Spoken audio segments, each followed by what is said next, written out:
The Prophet ﷺ, he says, وَإِنِّي أُحِبُّ لَكَ مَا أُحِبُّ لِنَفْسِي. I love for you what I love for myself. It's good when you advise somebody to show to him that I'm sincerely advising you because I love for you the good just like I love for myself. The Prophet of Allah said, لا يؤمن أحدكم حتى يحب لأخيه ما يحب لنفسه من الخير. Nobody's going to gain the proper belief, the perfect belief until he loves for his brother what he loves for himself from the good, not from the bad.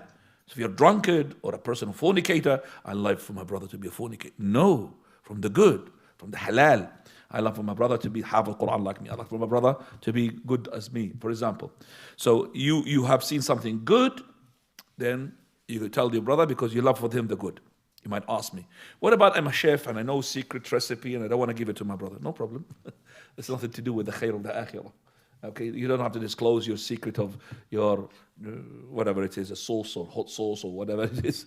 You can keep it for yourself, and because he will not die, your brother, without that. If he doesn't been having given that secret recipe.